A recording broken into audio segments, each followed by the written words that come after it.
remind everybody, just remember to either remove your badges or hide them. Get your camera safe. Appreciate it.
You can rent the full amount of gear right there to go scuba diving.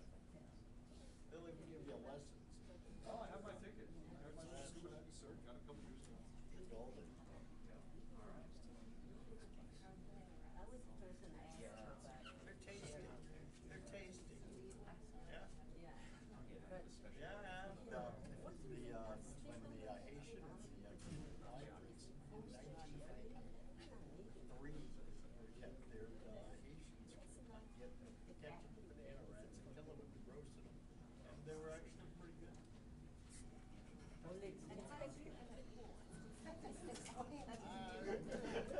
Have you been to Gitmo? There's nothing else to do. Are you sure you weren't leading the charge on this? Well, all right. There was some alcoholic beverages involved in it. Several. Yeah, several. And poetry.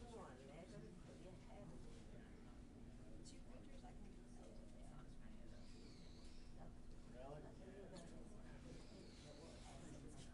They're still there, you just can't see them. That's scary. What about the veterans? Are they coming to, they not coming to Ryder? Are you the Montana guy?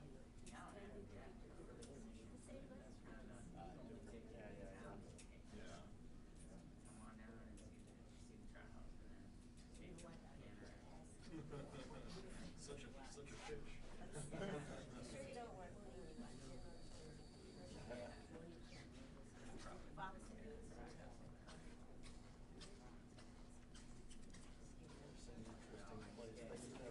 used to have guys who were on the outside. And when Castro took over, there were all these people that lived in the town that worked on the base. They kept it going.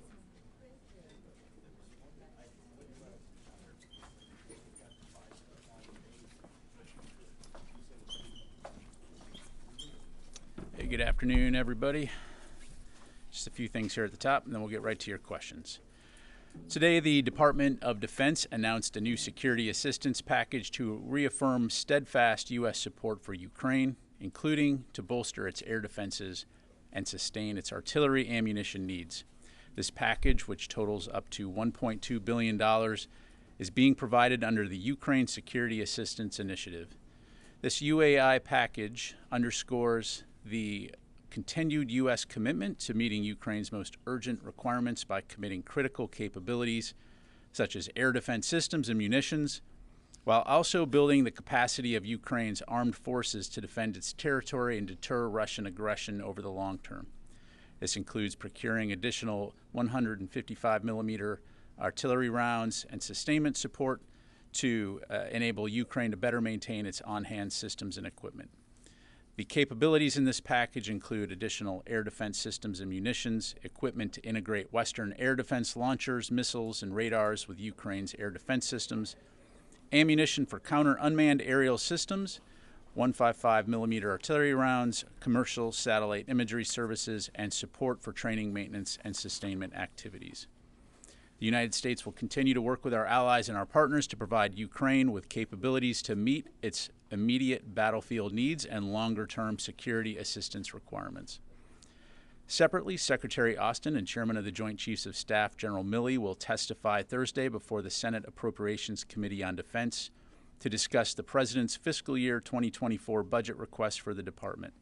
As always, the Secretary and the Chairman look forward to working with Congress to provide our service members serving around the world with the resources they need to accomplish the Department of Defense mission and strengthen America's national security for the 21st century and beyond. In other news, the DoD today released the unclassified version of the National Defense Science and Technology Strategy, or NDSTS. Guided by the National Defense Strategy, the NDSTS articulates the DoD's science and technology priorities, goals, and investments, and makes recommendations on the future of the defense research and engineering enterprise.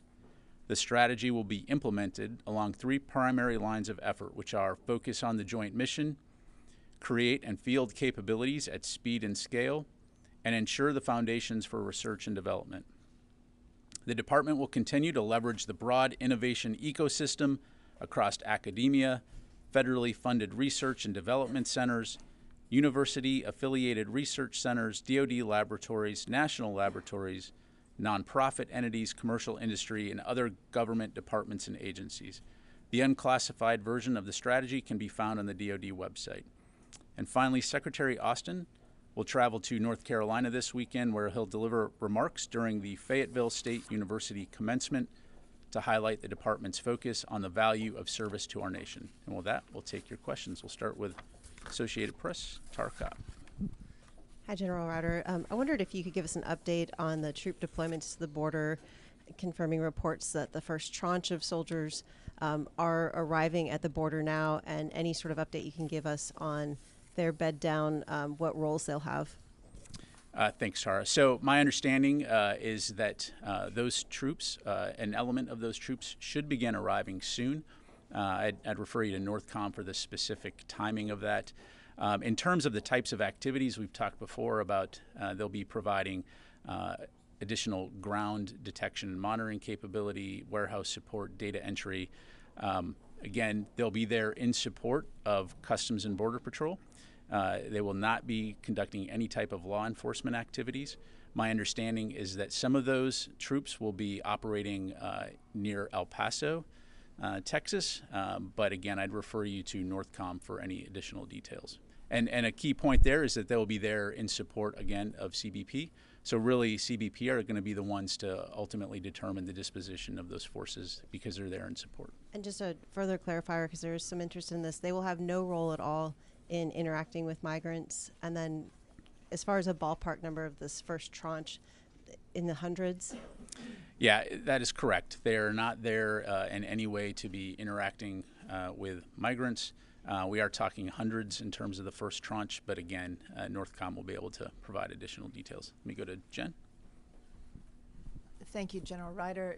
Do you expect that the 90-day window that has been given for these troops to go to the border is going to be extended? Has there been a request from DHS to extend that window? And do you expect more troops, more than the 1,500, to be either requested or on their way to the border? Yeah, as of right now, no change to what we've previously announced in terms of a 90-day temporary deployment. As always, we maintain ongoing discussions within the interagency with DHS. I'm not aware of any additional formal request at this time. But again, we'll continue to stay in close contact. But yes, right now it is 90-day temporary deployment in support of DHS. And what is the message that these troops are sending to those on the other side of the border who may consider crossing in the coming days? Well, again, when it comes to border security, DHS has the lead for the federal government. So in this case, as we've talked about before, they needed assistance performing some of those backshop type requirements so that they could focus on the law enforcement aspect of this. Thank you. Tony? I want to go back to the Ukraine announcement. Can you, as clearly as you can you let the public know that this $1.2 billion has nothing to do with the upcoming spring offensive that the Ukrainians are hoping to launch? Well, Tony, as I highlighted at the top of my remarks, USAI is a authority which exists for us to procure capabilities from industry or partners versus drawing down from our immediate stocks. So the next step in this process will be to look at funding additional capabilities, what's out there in order to meet Ukraine's longer-term needs. So these are for use for contracts to be signed at some point in the future? That is correct. Okay, so you've got $18 billion that Congress appropriated for this fund. The Pentagon to date has awarded $5 billion in contracts. This is another 1.2 that you're potentially going to award. Is the Pentagon going to accelerate somehow the contracting of these dollars that Congress appropriated for you last year? Thanks, Tony. So we continue to try to leverage the full range of contracting vehicles that we have at our disposal to expedite getting needed security assistance to Ukraine, to include vehicles that allow us to start work immediately in terms of some of those capabilities before waiting for final contracts or broader contracts to be signed. So again, this is something that we'll continue to keep after, cognizant of the fact that this is part of a broader effort, a U.S. and international effort to ensure that Ukraine has the assistance it needs, the security assistance it needs to defend its country. Thank you. Thank you. Go here, and then we'll go back to Will. Thanks, General Ryder. You mentioned the commercial satellite imagery services and the Ukraine package. Can you say which companies DoD is planning to contract with for these services? And just more broadly, can you talk about why DoD is kind of leaning on the commercial sector for this rather than just providing its own imagery to the Ukrainians? Again, I don't have anything specific to announce today in terms of particular companies that we may or may not be contracting with through this USAI effort. That will be work that's ongoing, certainly as we look at options on how best to support Ukraine. And so when we do have something to announce on that front, we certainly will. Okay, thank you. Will? Thank you. Another USAI question. It mentioned, the announcement mentioned air defense systems and munitions. Have the specific systems been selected yet, or is that something that still has not been done? And also, is there any timeline on these items, especially the air defenses and 155s, given kind of the urgency of the need for those capabilities in Ukraine? Yeah, sure. So a couple things there. So again, on today's announcement about the USAI, just to, and not to belabor the point here, but again, a key difference between that and the presidential drawdown authorities is that the USAI is an authority under which the United States can procure capabilities from industry or partners versus, again, drawing from existing stocks.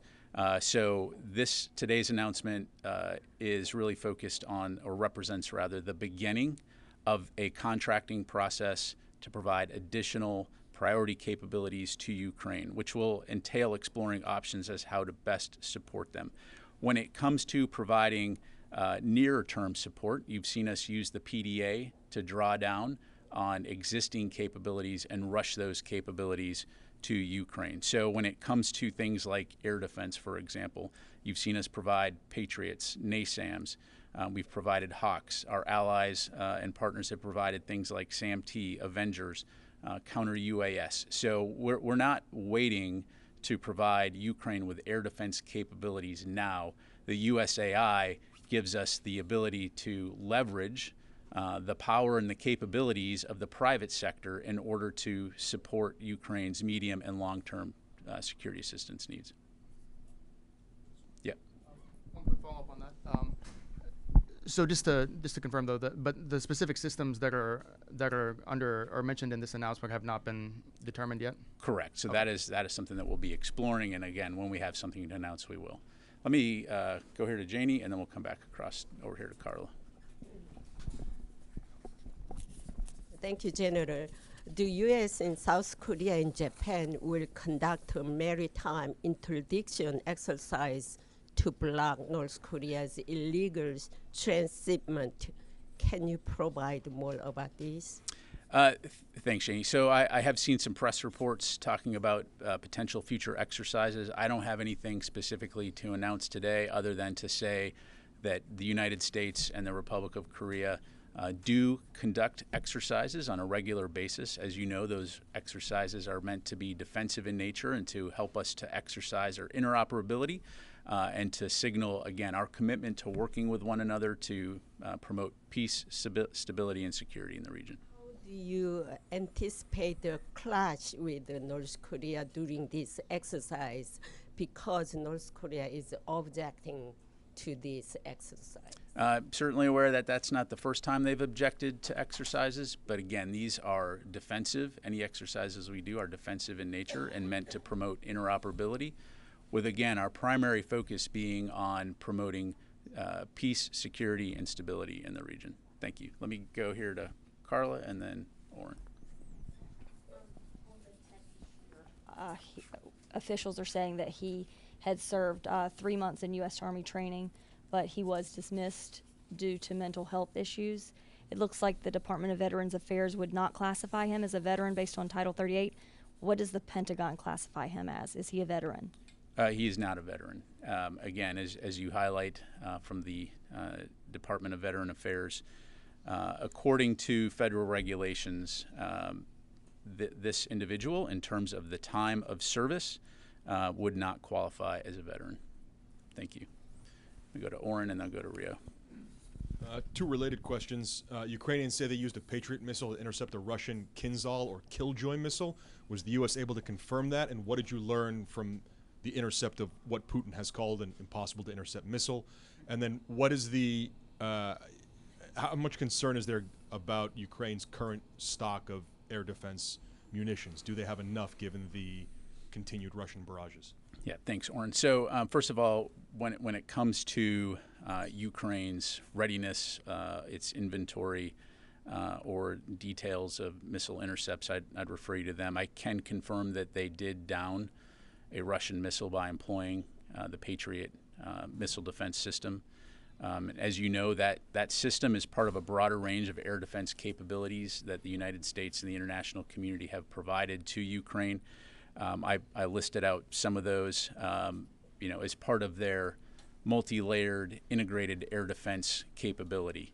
And so, as Secretary Austin highlighted about 3 weeks ago at the Ukraine Defense Contact Group, the U.S., our allies, our partners, we're going to continue to rush ground-based air defense capabilities and munitions to help Ukraine control its sovereign skies and to help Ukraine defend its citizens from Russian cruise missiles and Iranian drones. And again, as evidenced by today's USAI announcement and the procurement of additional air defense systems and munitions, this is something that we're going to keep after both in the near term and the long term. Thank you. We'll go to Rio, and then I'll go to Tom. Thank you very much. 2 questions. First, the Taiwanese defense minister said the United States is planning to send $500 million military aid package to Taiwan using the presidential drawdown authority. Are there any particular weapon systems or ammunition that the Pentagon wants to expedite the delivery of to Taiwan? Yeah, thanks, Ro. So I don't have any specific announcements to make today. In regard to a Taiwan PDA, I would highlight for you, however, that last year Congress authorized up to $1 billion in presidential drawdown authority for Taiwan in order to deliver vital security assistance in support of Taiwan's self-defense. And as you may recall, in February, Secretary Austin testified before the Senate Armed Services Committee that DoD intended to make use of this authority. But again, I don't have anything specific to announce today. I would also emphasize that our approach remains consistent with longstanding U.S. policy as outlined in the Taiwan Relations Act, the 3 joint communiques, and the 6 assurances. And as you know, we remain hard at work in fulfilling our obligations under the Taiwan Relations Act, and we're going to continue to do so. Separately, the White House announced today the president will visit Papua New Guinea later this month. I wonder how important Pacific nations are for the Pentagon to compete with China in the region. Is the Pentagon seeking new access to military bases or military facilities in the South Pacific? Yeah, thanks, Ro. So, as you probably heard the White House say, the U.S. is a Pacific nation. We have deep historical and people-to-people ties with the Pacific Islands. And I'm not going to get ahead of the president's meeting. I think his press secretary said today that the president will discuss ways to deepen cooperation on challenges that are critical to the region. But I can assure you that we will continue to work closely with our international allies and our partners to enable and sustain security and stability in the Indo-Pacific region, as I highlighted a little bit earlier. And as always, our goal is to promote peace in the region and preserve the international rules-based order that has largely kept the peace in that region since World War II. Thank you very much. Tom? Thanks, Pat. You were pretty clear in defining the role of the active duty forces going down to the border, that Customs is the lead. Can you clarify, to the best of your knowledge, please, any type of restrictions or cooperation that could work with the Texas National Guard that's being boosted their numbers to the border between our active forces and them? Thank you. Yeah, so the active duty forces that we're deploying to the border are going there to support the Department of Homeland Security in response to a request. Again, those forces will be supporting CBP and performing essentially backshop type of support. When it comes to it, and if I think I understand you correctly, are you talking about Texas National Guard that are under state orders? Correct, sir. Okay, two separate missions. And so really when it comes to the Texas National Guard under state orders, that's really a question for the state of Texas to discuss. I mean, there's no plan to cooperate with them. Two separate missions, okay. Correct. Thank you. Go back here.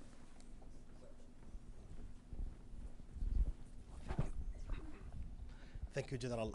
General, regarding to the tension in the Middle East, today the Israeli forces launched airstrikes on Gaza. So does the DoD have any communications with their counterparts in Israel regarding to this situation? And do you have any concerns about that escalation maybe will be rise up, especially in the region? Thank you so much. Yeah, thanks for the question. So, when it comes to Israeli airstrikes, really that's something for them to talk about. Clearly, we do have concerns about tensions in the region, and you've heard us call for all sides, the Palestinians and the Israelis, to work together to reduce those tensions. But in terms of any Israeli Defense Force operations, I'd have to refer you to them. So thank you very much. Let me go back to this side of the room. Let me go here and then back to Qasim. Thank you, General. There are reports that are saying that the DoD leaked documents revealed that the Iran and some of its backed groups in Iraq, they moved swiftly some weapons and military equipment through the humanitarian aid in February to Syria through Iraq. Do you confirm this, and are you going to prevent Iran or also the proxy groups to send weapons and also military equipment from Iraq to Syria and also from Iran to Iraq? Yeah, so a couple of things there. So in terms of any, alleged classified documents or unauthorized disclosure documents, I'm just not going to get into talking about any aspect of those or confirming or not confirming any potentially sensitive or classified information. When it comes to Iran and their proxy groups, we've talked a lot about the fact that throughout the region we've seen illicit activity by Iranian-sponsored groups in terms of moving weapons and ammunition. And I think we've all, for example, followed the situation in Yemen for many years, for example.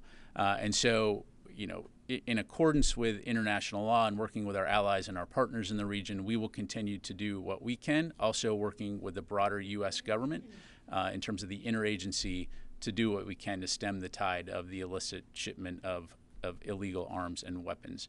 Again, this just points to Iran's malign activity in the region and a challenge which I think the U.S. and many of our allies and partners can agree on.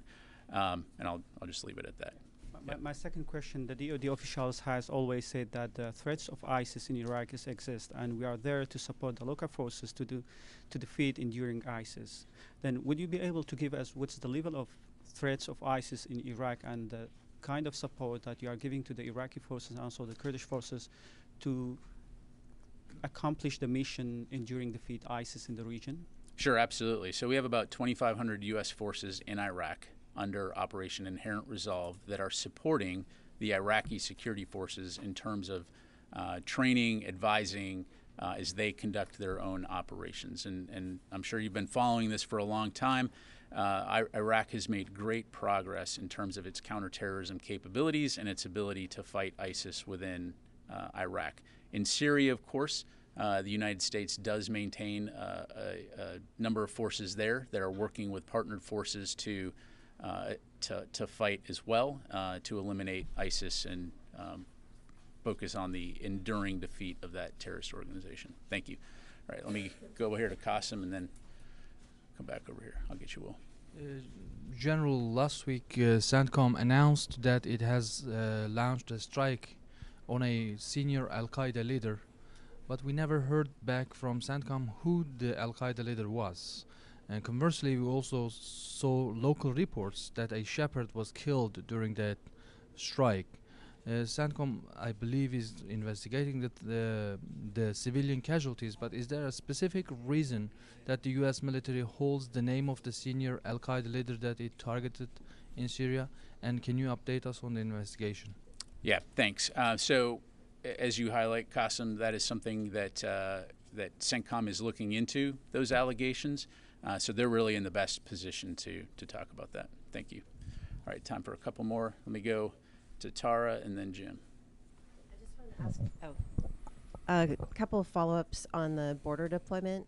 For the active duty troops that are going down to the border, where will they be housed? Are you making agreements with area hotels? Because it seemed like some of those hotel rooms are already taken up by National Guard deployments. And then secondly, there was a caveat in sending any more additional DoD support that DHS was going to have to figure this out by the end of FY23. You know, we're 4 months away, and 3 of those months are going to have active duty troops now deployed to the border. Are you confident that this won't be extended and, we'll go into the next fiscal year and troops will still be at the border because there's still a migrant problem? Yeah. So a couple of things. In terms of the housing, I'd refer you to CENTCOM. Again, they had a more granularity NORTHCOM. Got CENTCOM on the mind. Thanks, Qasim. Refer you to NORTHCOM. They'd have more granularity, of course, working with CBP on that front. In terms of the disposition active duty troops versus the long term, as you've heard us say, again, this was to meet an urgent request from DHS while they explore options how to support this long term. We've also said that we are exploring options on whether or not there are opportunities to in stride replace the active duty forces with forces from the reserve component or contracted capability. So again, right now, we're focused on the 90-day temporary deployment of these active duty forces, and that's where things stand at the moment. Thanks. Jim? Thanks, General. Back to Ukraine. Last week, I think it was the Ukrainian official said that 9 Ukrainian BCTs have been trained. I'm just curious, does that mean that the training that the U.S. was providing has finished? And more broadly, what's the status of the U.S. training effort for the Ukrainian forces? Yeah, so great question. So training does continue at Grafenwehr, Combined Arms Training. I'd refer you to U.S. Army Europe and Africa to provide you with the exact numbers. But I do know that we have upwards of a couple thousand that are going through training there right now. And again, we will be able to maintain that support and that capability to train Ukrainians as long as the demand is there. So we continue to discuss that with our Ukrainian partners in terms of sending additional forces. As always, a consideration as they do that is how many forces do they keep in the field, vice getting trained. But I think going back to what we've talked about all along during this conflict is that providing equipment along with training gives the Ukrainians a capability, vice just having equipment. Part of that capability includes the maintenance and sustainment of those capabilities. And so we are very eager to continue working alongside our allies and our partners to provide that type of training to the Ukrainians going forward. Thanks very much. All right, let me go back here, and then I'll get the last two over here. Thank you for taking my question. My question is about National Defense Science and Technology Strategy just released today. Could you talk a little bit about how the new strategy enhanced the science and technology cooperation with allies and partners? Is there a particular area that you expect to enhance the cooperation? Yeah, thanks. So what I'd ask you to do is take a look at the strategy, which is on our website. And then once you've had the opportunity to do that, be happy to answer any follow-on questions that you have. Thank you. You did confirm that a Patriot downed this Kinsal missile. Did I hear that right? Correct. Was this a U.S.-provided Patriot or one from the Dutch or Germans? Yeah, in terms of those kinds of operational details, I'd refer you to the Ukrainians. You can't confirm if the U.S.